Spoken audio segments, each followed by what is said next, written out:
All right. So finally, for this session, we'll talk about learning styles. So what we're doing in here is we're trying to look at things that are influential to the way we teach, that would influence the way we want to be teaching. So we looked at our philosophy of education, and we saw that it has a direct influence in the way we teach. And then we looked at the learning tiers, different learning tiers, and each one of them have their contribution to the way we teach. But we need to be thinking, we need to be asking ourselves, okay, how does the behaviorist theory influence my education? How does the cognitivist theory influence my education, the way I teach? How does the humanistic ideas contribute to the way we teach? And I believe each one of them, all of them have certain contributions, certain ideas that we can embrace. So it's important for you and me to think through all this as we develop our philosophy of education. And it's important for you to do that. Okay, so as you work on your philosophy of education, you need to be thinking of this. You need to be answering those philosophical questions. You need to be looking at the tiers of learning and even go beyond the three broad schools of thought we looked at to see the different other tiers and see which theory seems to click with you better. And what kind of ideas would you incorporate into your philosophy of education? And the last one I would like us to see here is this idea of learning styles. The fact that we are all different, we are all unique. You are different from the person that's next to you. We are all different, and therefore we are all different in the way we learn. And therefore, as a teacher, it's important for us to recognize that we are not the same and we learn differently. A very simple thing. You know, if you get a new device, a new toy. Recently, I was trying to use this mic with the transmitter and all that, and it comes with this nice and thick manual that goes with it. Now, what would you do with it? If you were like me, what would you do? Would you take out that manual and then begin to read it, or would you start to assemble your device? Which is what I did. I started to assemble my device, and I'm stuck, and I still didn't figure it out because I don't necessarily go to the manual. So what I do, even when I try to use the manual, is I go to the part that speaks about the specific area where I'm stuck. So I try to assemble it, and when I'm stuck, I'll go to that part where it helps me to do that. Otherwise, my tendency is to just start to assemble it. But my wife, on the other hand, what she will do is she will take out the manual and she'll be reading the manual before she touches the device. Okay, that's the way it is. We're different. All of us are different, and therefore our learning styles are different. If our learning styles are different, then the way we teach has to be different. Now, we have a tendency to teach in the learning style that we learn, but we need to recognize that our learning style is not necessarily the learning style of all people. So learning style is the different ways individuals perceive information, receiving the information, the way they process that information, and the way they respond. So learning style is the way we perceive information, the way we process it, and then even the way that we respond. And that is different. Now, there are many different tiers, many different people who have come up with different learning styles. Okay, Kolb is one, Peter Honey and Alan Mumford is another one. The format idea, McCarthy, VARC, they have added to the VARC the read and write, and therefore it is VARK as well. Those ones, but there are many other ones related to it. Now, significance of learning style. Why do we need to think of learning styles? People do learn in different ways, and as teachers, we need to constantly bear that in mind. It can be dangerous to put people in boxes. If someone is labeled as a dynamic learner, they can switch off when they have to listen to a lecture because they know they react negatively to such teaching techniques. So we should be careful to put people in a box. You should be careful not to say, you are a dynamic learner, that's the way you learn. Because if you tell me I'm just dynamic, then when there is a different learning style that comes, then I switch off. The idea is we can learn to function within all the different learning styles. But learning styles has to do with, this is a very important word, preference. It's the preferred style.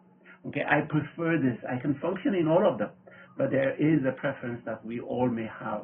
So if we work in our preference areas, if we're given to work in those preferred areas, then we seem to be excelling. But it doesn't mean we can't function in all of them. Recognize you have your own learning style. Be careful not to neglect the learning styles of your students with learning styles different from yours, okay? So that's what I said earlier. Recognize that your learning style is not the learning style of everybody, so recognize that they have a different learning style, and therefore intentionally diversify the way you design your lesson. It's important to use a variety of methods in your own teaching. I'll put this one up for you. It will be on the platform for you to complete, to fill it up. And then on the platform, I'll give us a discussion question where you will be able to share your learning style that you found out and what you think, if it is truly that learning style and why you think so. Okay, so this is McCarthy's learning style, the format idea. So four of them here. So we have the imaginative, which I think relates with an innovative learning style. So the question is, why do I need to know this? Why do I need to know this? I like to use what I already know to help me. So they want to share, they want to talk about what they already know and see how that applies. Okay, factual learners, these are the people who say, give me the information. Now the innovative learners, they are more verbal. They want to talk through things, to discuss things with other people using what they already know. They say they are usually very personal, very relatable, counselor kind of people. The factual learner, this is the analytic learners. These are the people who say, give me the knowledge, give me the facts. Okay, they're concerned about the facts. What do I need to know? Okay, so these ones are the ones that will be seated. You lecture for 2 hours, they will be taking notes of what you're saying. These guys, you take them to a classroom, you go to their rooms, and they will be they will have their whole room organized, very well organized, and they don't want you to be touching things. So these are the factual learners. The other ones are the common sense learners. These are, they would be asking, how does this work? These are the hands-on people. They want to do things with their hands. How does this work? They don't want to just be seated there and listening to a lecture, but they would like to be able to see how that works. The fourth ones are the dynamic learners. They are saying, what can this be? What can this become? Okay, they are saying they are creative ones. These are the creative ones. They have the creative juices flowing out, and they're saying, okay, let's do this, and they'll be thinking creative ways of applying the things that they have been learning. Yeah, okay, let me discover ways to use this to help others, why this is important. Okay, so these are the 4 different learning styles. So there are those who will be personal, they want to talk, they want to discuss things. There are those who will be saying, just give me the information, don't rumble around. Small groups and discussions, I don't want that. So these are the analytic ones. And then we have the common sense ones. They are the ones who say, let's get something doing. Let's not just be sitting here listening to a lecture. The last ones are thinking of dynamic. What does this mean? How does this work? How does this apply? Now, based on this one, they come up with what they call the natural learning cycle. Okay, so what this means is, in your classroom setting, in your classroom session, you can actually have the 4 different learning styles to be shining, to be addressing the 4 different learning styles, because it begins with this one here, that is, why do I need to know this? Begin with the innovative, begin with the first group there who say, okay, why do I need to know this? And they have ideas. So you begin with a discussion. Okay, what do you think of this one? What's your experience of it? So your introduction can begin with asking them to share some of their experiences on certain issues. At that point, the innovative ones will be the ones that will be shining there. Okay, so you begin with that one, and then based on this one, okay, based on what we said, let's see what we can learn about it. And then you go to the second level here, where you begin to give information, you begin to give facts. Here, the fact learners, the analytic learners will be, yes, give it to me, man, I'm listening. And they will be writing down all your notes. Of course, like I said earlier, we don't put people in boxes. You allow people, it doesn't mean when you're giving facts, the innovative ones, the common sense will be shut off. They will be a part of it. They will be there, especially when they know their part is going to be coming.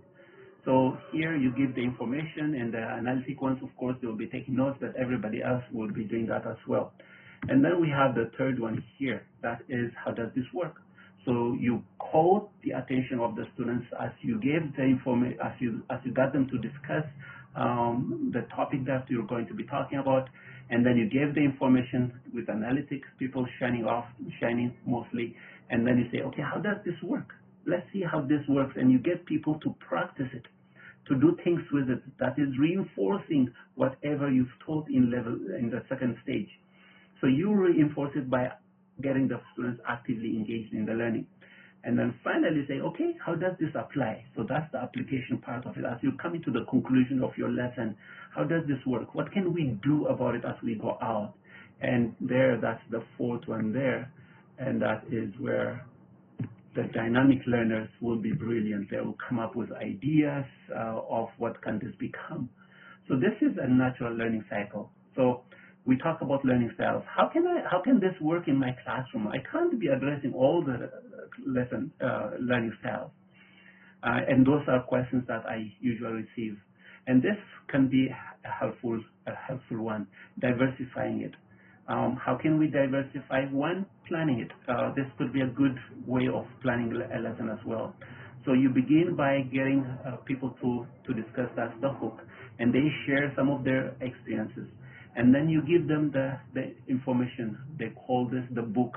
Okay, you give them the information. Let them say something about it. Let them listen. Let them learn from it. So you give them the notes. And then the look is what they call the look, the third one.